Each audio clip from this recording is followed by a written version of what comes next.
Сайн байцгаана уу? Энэ удаагийн бичлэгээрээ 3хан орцтой амтад баунти хийсэн байгаа.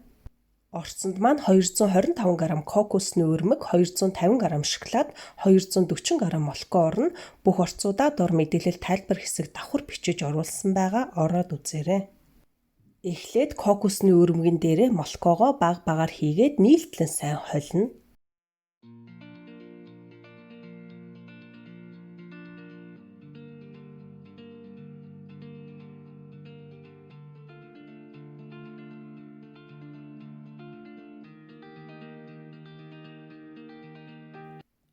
Одоо нэг жижиг савнд зуурмгаа хийгээд нийлтлэн сайн дарж бэхжүүлнэ. Миний хэрэгэлсэн энэ хэв ойролцоогоор 18-13 см-ийн хэмжээтэй байгаа. Мөн дотор нь шарах шүгэний цаас тааруулж хажлаад хийчихсэн байгаа.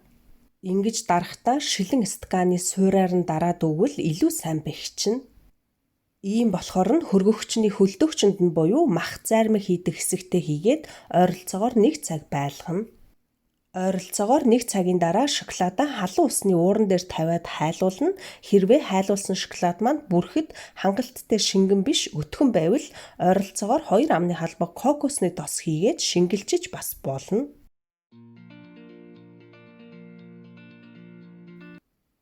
Ингээд хөлдөөсөн зуурмгаа хэвнээс нь салгаад жигд хуваагаад өгнө.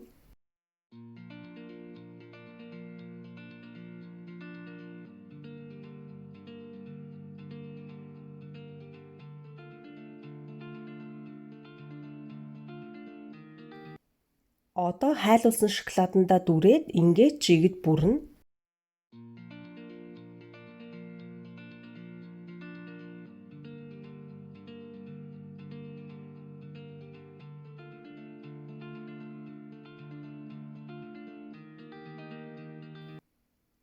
Эсвэл дээрэс нь сэрээгээр ингэж дараад хэв оруулаад өгч болно. Ийм болохоор нь хөргөгчний хөргүүр буюу сүү тар хийдэг хэсэгтээ хийгээд бүрсэн шоколадаа зарцтал нь ойролцоогоор 10 минут байлгана.